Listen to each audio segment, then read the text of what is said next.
Want to know how to save some cash?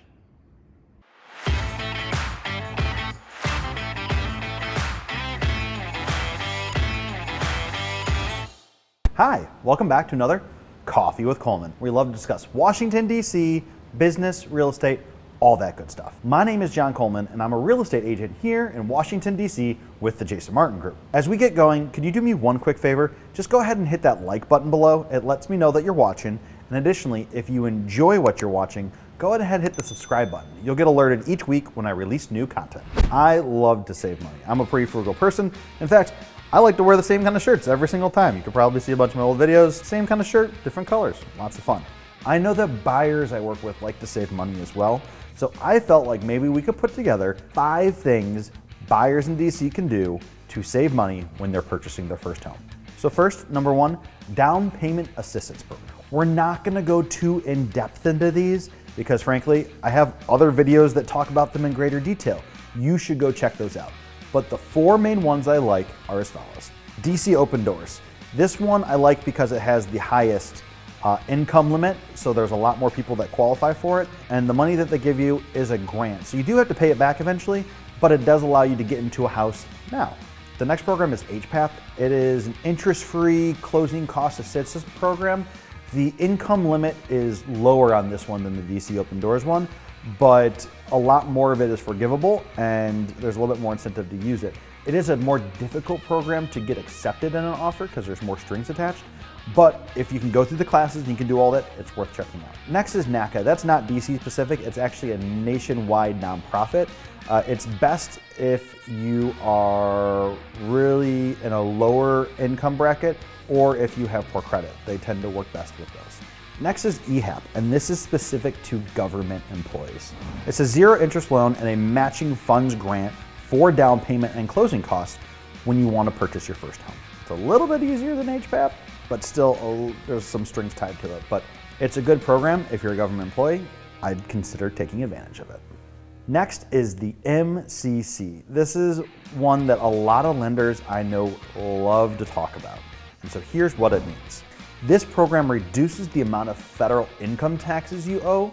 And this isn't a deduction. It's actually a dollar for dollar tax credit that gets subtracted from the amount of federal income taxes you owe. So make sure to go over that with your lender because it's something that long-term could save you a whole bunch of cash.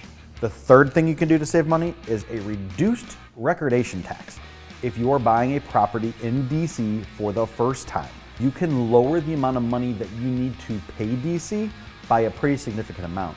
Generally, depending on sales price, it's going to be about 1.1 to 1.4% of the sales price that DC is going to collect for you buying property. If you're a first-time buyer and it's under $650,000 and you are in the right income bracket, you could actually lower that to 0.725, somewhere right around there. So in some cases, you can almost cut that recordation transfer tax in half. So again, make sure it's something that you might be able to apply for, or make sure it's something you apply for. Next is the tax abatement program. We talked about the recordation tax, but let's do something a little bit different here. And if you qualify for this one, you could save even more money. So the tax abatement program, a home buyer who qualifies for it is exempt from paying the DC recordation tax, so that tax we just talked about. And they also receive an allowable credit from the sellers that's equal to their tax credit. So not only are you reducing the taxes that you're paying to DC, the seller's taxes that they're paying to DC are gonna go towards your closing costs. Like when I'm saying this is a cheat code to buying in DC. So if you can qualify for this, and there are again income requirements, and there are price requirements, I think it needs to be below $490,000, make sure that it's something that you might be able to get into. And if you can, you're gonna save some serious cash and you're gonna thank me later. Oh, and also, if you do qualify for it, you're not going to have to actually pay property taxes for your first 5 years in the property. Tip number 5, and this can apply for everybody. You are going to get a title insurance policy. You actually get 2 of them when you purchase a house. One for you and one for your lender.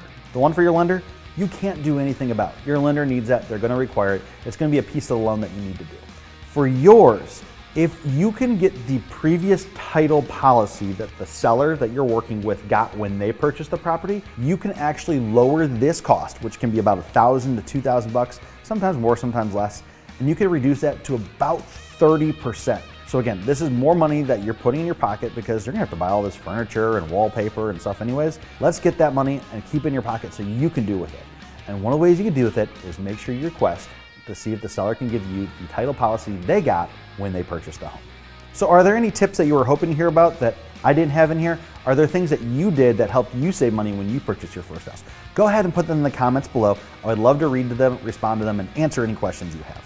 Well, I guess that's it for today. So thanks again for stopping by another Coffee with Coleman. Peace.